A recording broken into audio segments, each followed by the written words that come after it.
Alors, je suis vraiment contente d'être ici. Je remercie le comité organisateur de me donner cette opportunité-là. Je suis étudiante à la maîtrise au département de sciences des religions de l'UQAM et je me suis intéressée dans le cadre de ma recherche aux relations entre les acteurs municipaux et les acteurs religieux de Montréal-Nord. Si je me suis concentrée sur Montréal-Nord dans le cadre de ma recherche, c'est en raison de la présence d'un groupe qui s'appelle le Conseil des leaders religieux de Montréal-Nord.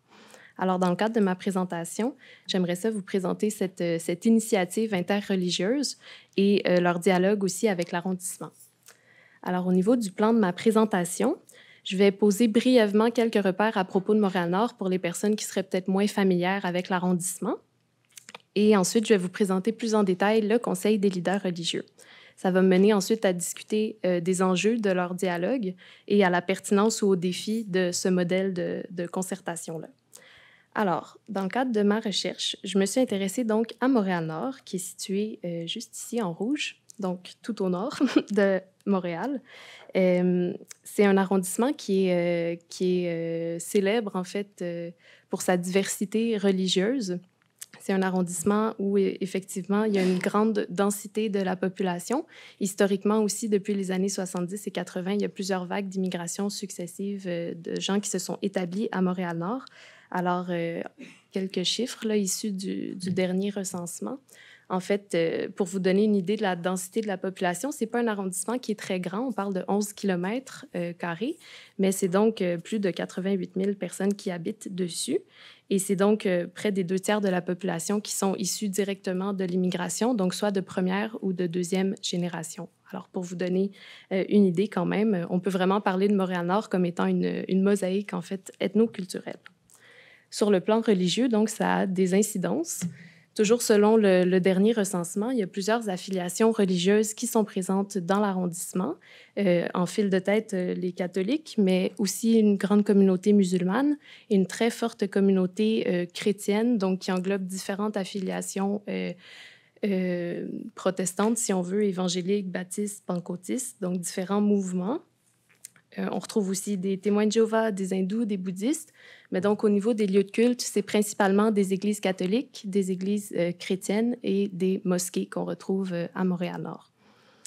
Les lieux de culte sont d'ailleurs un enjeu, en fait, dans l'arrondissement qui est très densément construit. Il y a peu de zones vacantes pour ouvrir de nouveaux lieux de culte. Donc, au niveau du règlement de zonage, il y a plusieurs défis, à la fois pour l'arrondissement, mais également pour les acteurs religieux que j'ai rencontrés dans le cadre de ma recherche. Alors, le Conseil des leaders religieux de Montréal-Nord, maintenant, c'est l'une des premières initiatives interreligieuses, en tout cas à ma connaissance. C'est un conseil qui a été fondé en 2003 et qui rassemble en fait différents acteurs religieux qui ont un lieu de culte dont l'adresse se trouve dans l'arrondissement de Montréal-Nord. Alors, le conseil est vraiment né de la volonté de plusieurs acteurs religieux du quartier d'avoir des espaces de socialisation constructifs entre les différentes communautés religieuses afin de contribuer au vivre ensemble et au milieu de vie de l'arrondissement. Alors, les personnes que j'ai rencontrées, les fondateurs, en fait, de ce mouvement-là, qui étaient des catholiques, des membres de la Fédération pour la paix universelle et aussi des évangéliques, me témoignaient, en fait, de leur envie de rapprocher les groupes religieux qui évoluaient de manière plutôt fermée et de créer davantage de ponts entre les différents groupes religieux. Alors, depuis sa fondation, ce sont donc les acteurs religieux qui dirigent et qui animent les activités de ce conseil, même si les activités qu'ils organisent sont toujours ouvertes au grand public. Donc, ils se rassemblent entre acteurs religieux, mais ils font aussi des activités comme des conférences ou des tables rondes sur des sujets qui sont importants pour eux, comme la paix, l'importance de la famille ou de l'amour de son prochain. Ils font également des activités un peu plus grand public, comme des tournois sportifs ou des corvées de nettoyage des parcs, des rives de l'arrondissement. Alors, ils essaient de s'impliquer auprès des citoyens pour aussi traduire peut-être un peu qu'est-ce que ça peut être l'expérience religieuse pour des personnes qui sont pas croyantes ou qui se disent sans religion. Alors, au niveau des enjeux du dialogue maintenant, ce qui est particulier, en fait, à Montréal-Nord, c'est que la présence de ce conseil-là a fait en sorte que l'arrondissement a parfois eu des contacts très rapprochés avec ce groupe-là. C'est comme si le Conseil des leaders religieux était devenu un petit peu un interlocuteur, en fait, pour l'arrondissement en matière d'enjeux religieux. Alors, dans le cadre de ma recherche, je me suis intéressée à mieux comprendre comment ces relations-là avaient lieu en contexte donc de laïcité, aussi dans un contexte où justement les lieux de culte sont un sujet chaud à l'arrondissement. Donc, j'ai effectué des rencontres avec des membres actuels du Conseil des leaders religieux, mais également des personnes qui s'étaient impliquées auparavant. J'ai aussi rencontré des personnes qui travaillent à l'arrondissement au niveau de l'aménagement et de l'urbanisme, ainsi que des conseillers d'arrondissement. Donc là, cette partie de la présentation, mon idée, en fait, c'est de vous donner accès à certains témoignages de personnes que j'ai rencontrées sur le terrain, parce que je trouve que pour parler de leur dialogue, ben, il n'y a personne de mieux placé qu'eux pour en témoigner. Alors, rapidement, à Montréal-Nord, en débutant ma recherche, j'ai constaté qu'il y avait une grande dynamique communautaire puis une proximité qui était très importante entre les acteurs de terrain. Depuis de nombreuses années, donc, le Conseil des leaders religieux et l'arrondissement ont des échanges, notamment au niveau des lieux de culte, mais aussi au niveau de la pandémie. En fait, plus récemment, les acteurs religieux qui sont impliqués sur le Conseil m'ont expliqué qu'ils avaient été souvent contactés par l'arrondissement pour les aider au niveau de la diffusion des consignes sanitaires ou même, en fait, pour implanter des cliniques de vaccination temporaires dans les lieux de culte. Donc, il y a vraiment comme un échange qui s'est créé et des collaborations fructueuses qui ont eu lieu grâce à ce dialogue qui était déjà présent, même si ce n'est pas un dialogue qui est toujours évident. Alors, juste pour témoigner un peu de cette implication communautaire aussi des lieux de culte dans l'arrondissement, un fonctionnaire que j'ai rencontré me disait « Oui, il y a le lieu de culte, il y a les cérémonies, les offices religieux. Mais en dehors de ça, il y a aussi beaucoup d'activités qui gravitent autour. Je sais qu'ils nous ont fait valoir dans plusieurs cas qu'ils ont des services connexes, par exemple de l'aide aux devoirs, des banques alimentaires. Donc, je pense que oui, ils jouent un rôle important dans la communauté aussi. » Alors moi, je trouve que ce témoignage-là est intéressant parce qu'il reflète en fait l'implication des lieux de culte dans un cadre qui n'est pas strictement religieux, mais qui est aussi social et communautaire. À Montréal-Nord, qui est un arrondissement où il y a donc une immigration qui est très présente et qu'il y a souvent des personnes qui sont récemment arrivées, cette espèce de tissu social, si on veut, que les églises permettent, est très important. Un leader évangélique que j'ai rencontré me disait justement que les églises sont une porte d'entrée pour les immigrants. Ceux qui arrivent dans la ville, dans un Québec sécularisé, ont besoin de repères et souvent, ces repères, c'est la sphère religieuse qui le leur donne. Alors, je trouvais que c'était un témoignage intéressant. Il dit vraiment les lieux de culte peuvent jouer un rôle social qui favorise l'intégration. Alors, pour permettre le réseau de contacts et tout ça, je voulais juste insister en fait sur le rôle que les lieux de culte peuvent avoir parce que parfois, dans l'opinion publique, ce n'est pas forcément ce qui sort en premier. Alors, lorsque j'ai interrogé les personnes sur le modèle en fait du Conseil des leaders religieux, sur la pertinence, sur l'intérêt de ce modèle-là, les réponses ont été unanimes, à la fois du côté des acteurs religieux et des acteurs municipaux. Tout le monde trouve que c'est un modèle qui est super intéressant, qui est très pertinent, même si ce n'est pas un modèle qui, comme je le disais précédemment, est évident. C'est vraiment des relations qui se basent, qui se construisent, et qui doivent être réactualisées constamment. Mais donc, selon plusieurs, c'est même un modèle qui devrait être implanté dans tous les arrondissements. Je vais m'arrêter ici sur quelques témoignages qui mettent de l'avant cette idée. Alors, je vais commencer avec le témoignage d'un acteur musulman que j'ai rencontré au printemps dernier, qui me disait que la chose qui provoque les tensions, c'est quand les gens ne se parlent pas. C'est pour ça que moi, je trouve que Montréal-Nord, c'est un exemple au niveau communautaire. On se parle, on se visite, on se consulte, et c'est ça l'objectif. Montréal-Nord, c'est des musulmans, des chrétiens, des noirs, des blancs, des asiatiques. Alors, c'est ça qui fait Montréal-Nord. Pour vivre en harmonie, pour vivre en paix, pour avancer dans cet arrondissement-là, il faut se parler. Et je pense que l'arrondissement, maintenant, ils font un bon travail de ce côté-là. Alors, ce qui est intéressant ici, c'est donc à la fois la pertinence des relations interreligieuses qui est soulignée, mais également la pertinence d'entretenir le lien avec l'arrondissement directement. Dans le même ordre d'idée, un fonctionnaire que j'ai rencontré, qui me parlait donc de l'implication des lieux de culte au niveau de la pandémie, mais qui dit aussi dans un second temps, je ne pense pas qu'il y ait de points négatifs à ce qu'il y ait un regroupement comme ça. Honnêtement, c'est juste du positif, puis je pense que même tous les territoires devraient avoir un genre de regroupement ou d'association comme ça. Ce que lui me témoignait, en fait, c'est que le fait que ce conseil existe lui a permis de toucher le plus de gens possible très rapidement. Donc, lui, il a trouvé ça très précieux, notamment au niveau de la pandémie.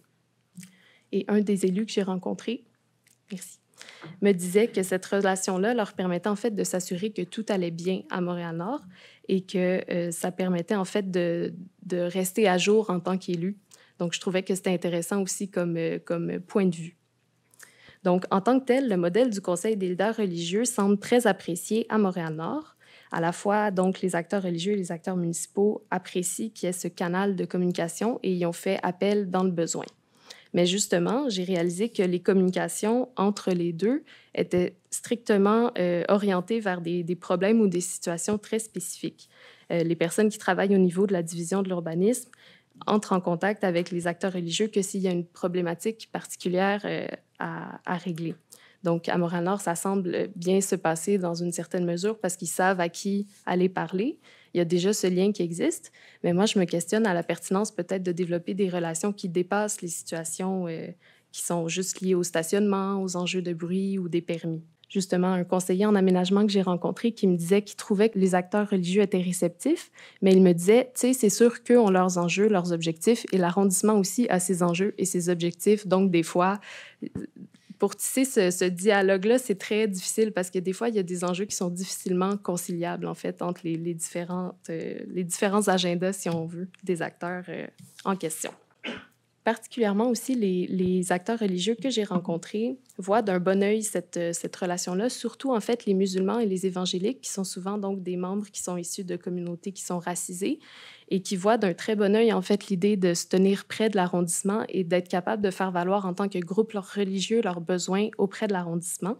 Alors, un acteur musulman me disait, à chaque fois qu'on les invite, ils viennent. Donc ça, je pense que c'est bien, c'est une bonne relation. Parce qu'il y a eu des cas dans le passé, je ne vais pas dire de nom, mais des personnes qu'on a invitées et qui n'étaient pas venues. Et la communauté, elle est au courant. Mais maintenant, chaque fois qu'on les invite, en grande majorité, ils étaient toujours présents. Et puis, durant ces occasions-là, en fait, ils ont l'occasion d'échanger avec les membres de Montréal-Nord aussi. Alors, ce qui est intéressant ici, c'est la partie de la citation où il dit, tu sais, dans le passé, c'était plus compliqué. Donc, ça dépend aussi de, un peu comme Annabelle le disait précédemment, ça dépend aussi de l'équipe en place et de l'ouverture que certaines administrations peuvent avoir face aux besoins et aux enjeux des groupes religieux. Les relations avec les évangéliques sont particulièrement tendues parce que ce sont les groupes religieux qui ont le plus de difficultés à trouver des lieux de culte et à se formater en lien avec le règlement de zonage. Donc, ce témoignage est particulièrement éloquent. Le leader religieux en question me disait « L'élu est mobilisé par ses intérêts. Qu'est-ce que tu offres aux politiciens? C'est écrit nulle part, mais si tu peux rien offrir, eh bien, tu vas périr. » Parce que le politicien lui-même survit dans son poste grâce au vote, grâce aux cotisations aussi.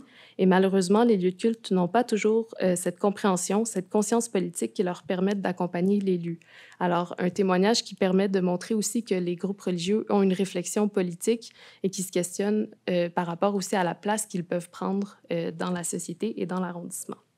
Alors ça, c'était plus au niveau des difficultés du dialogue en lien avec l'arrondissement. D'un point de vue plus interreligieux, c'est très complexe aussi de rassembler différentes communautés qui n'ont pas forcément les mêmes postures. On vient de le voir, donc par rapport aux acteurs de l'arrondissement, il y a pas... il y a une grande hétérogénéité, en fait, une grande diversité dans les propos. Et il n'y a personne dans le Conseil des leaders religieux de Montréal-Nord qui est neutre ou qui a ce poste un peu de médiateur ou de personnes qui vont venir concilier les enjeux de tout le monde. Alors, c'est un grand défi. C'est aussi un conseil qui dépend de l'implication des personnes et de leur disponibilité. Alors, un acteur religieux qui me disait qu'il trouvait que ça demandait beaucoup d'énergie de s'impliquer là-dedans et que les résultats, ben, on ne les voyait pas toujours. C'était pas très concret, donc pas forcément motivant. Alors, un enjeu qui fait écho à la présentation d'Annabelle. Je vais terminer très, très rapidement avec une petite conclusion. En fait, ma recherche de maîtrise m'a permis de constater que le Conseil des leaders religieux de Montréal-Nord et sa présence en tant que table interreligieuse facilitait le dialogue à la fois entre eux comme acteurs religieux, mais également avec les acteurs municipaux. L'ampleur de la diversité ethnoculturelle et religieuse à Montréal-Nord, mais aussi la dynamique de proximité est très unique à cet arrondissement-là. Mais je me demande, malgré le fait que ce soit peut-être un cas qui est un petit peu unique, s'il n'y a pas des leçons à tirer pour d'autres contextes. parce que malgré quelques enjeux, on voit que ça a permis quand même d'établir une communication puis un dialogue entre des personnes qui ne se parlaient pas ou qui ne connaissaient pas très bien leurs besoins mutuels. Alors, c'est peut-être un modèle qui gagnerait à être considéré dans d'autres contextes que celui de Montréal-Nord. Je trouve que, comme la pandémie l'a illustré, les groupes religieux ont des besoins qui ne sont pas toujours pris en compte. Et en fait, de collaborer avec eux peut donner lieu à des collaborations qui sont fructueuses. Alors, ce serait peut-être intéressant et important, en fait, de penser à développer, entretenir et pérenniser les relations entre les personnes de l'arrondissement et les groupes religieux, au lieu d'y faire simplement appel en contexte d'urgence ou de stricte nécessité.